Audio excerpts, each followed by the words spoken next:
So there is a big difference, and that means it is a toy.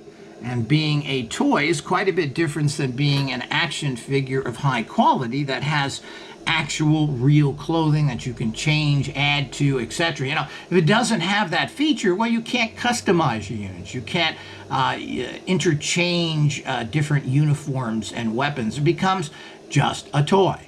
And while these are looking better and better, it is not a real action figure. It must have lots of articulation, and it has lots of realistic accessories, and it must have real clothing.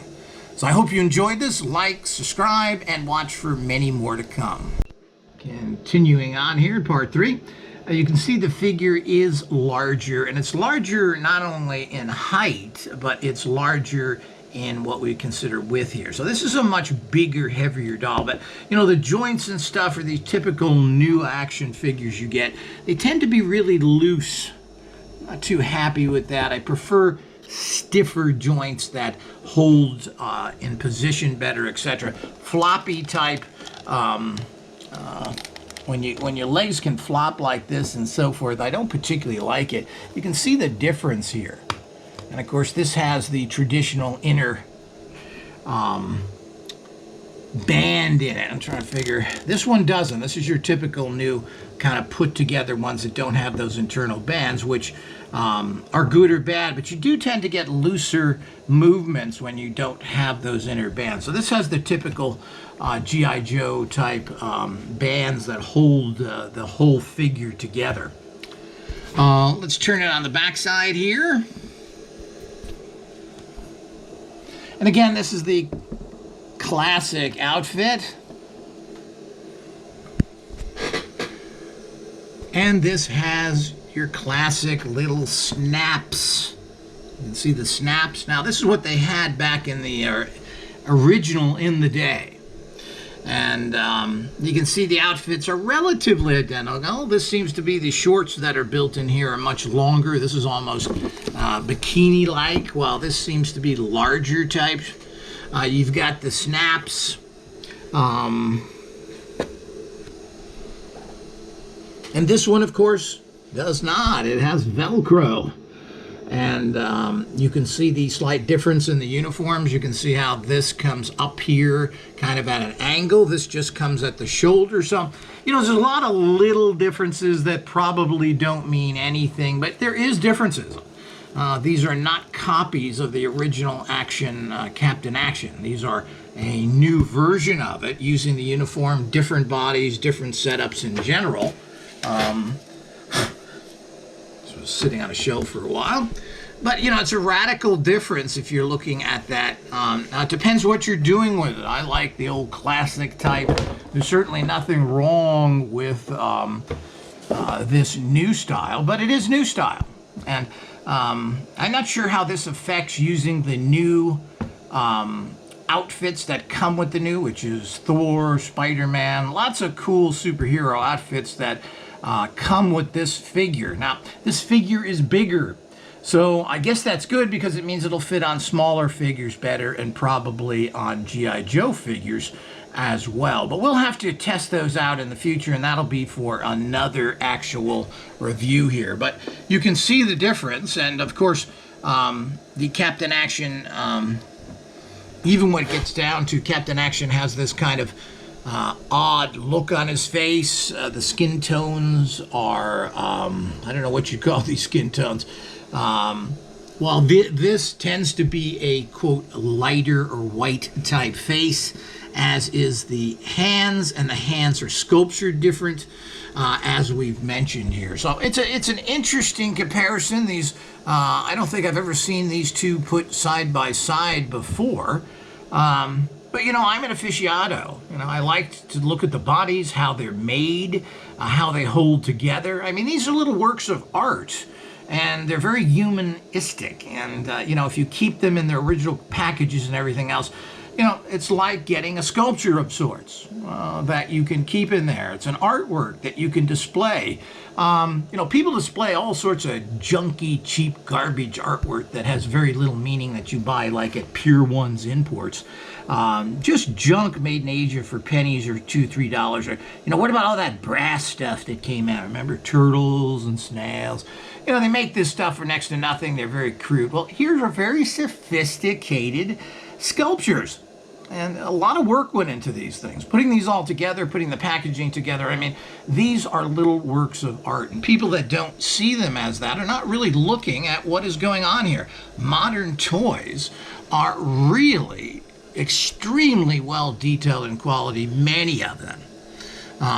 So they're not like a lot of old junk. And of course, you know, G.I. Joe became what it did, not because of what it was, but a lot had to do with the fact that it was scaled to actual military.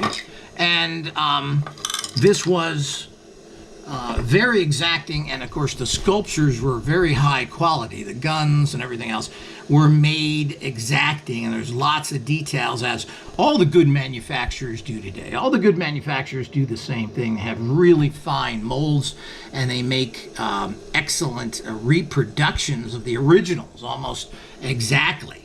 So, I mean, that's a lot of work. You know, making these things, while they're easy once you get the molds done to, I guess, low cost and easy to manufacture, these are quite a work. And I don't think that any kind of toy manufacturers get the recognition they should. And, you know, there's a huge collector market out there that keeps all this kind of stuff going. And that's encouraging. And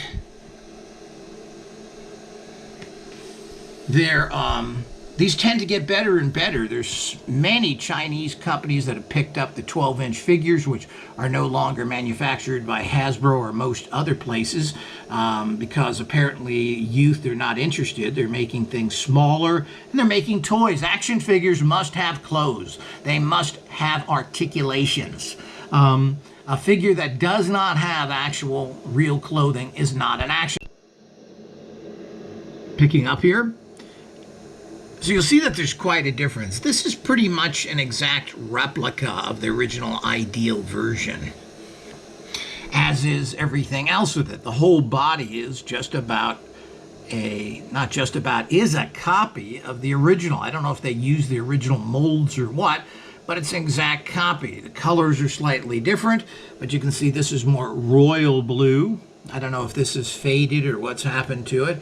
The logo is identical on each shirt.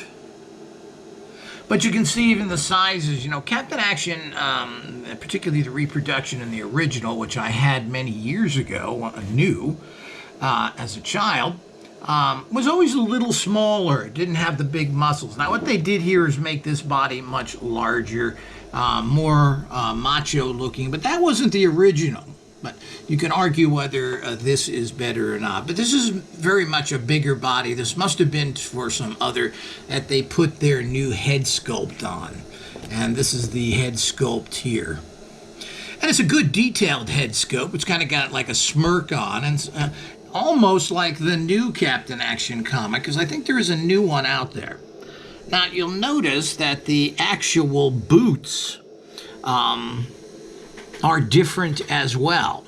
These actually have the lightning bolts are colored in silver and are different. The lightning bolts on here, I'm not sure if you can see it. Well, first of all, they're not colored, and they're not really classical lightning bolts. I don't know if those are like the originals or not.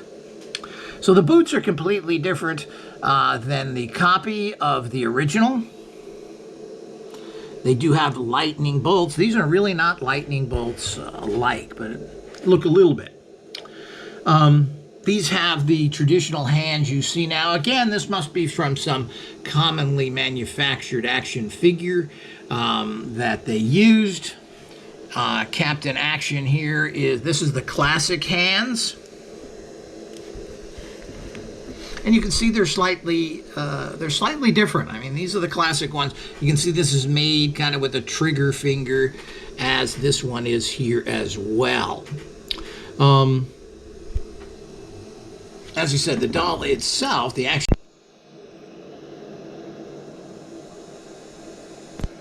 Welcome. This is a review of the Praying Mantis Captain Action replication and the Diamond Comics recent issue of Captain Action. You can see there's radical differences here. Now, Diamond Comics most likely was able to reproduce Captain Action, which is owned by whoever's picking up Ideal's patents right now.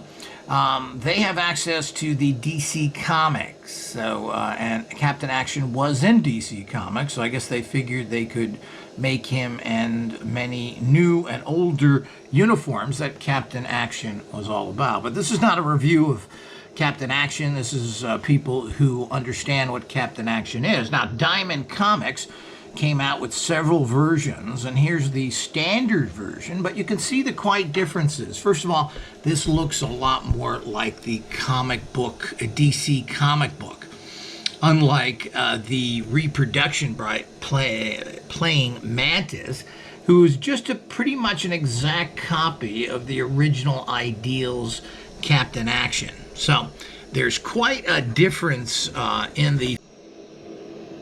Welcome everyone. This is a comparison of the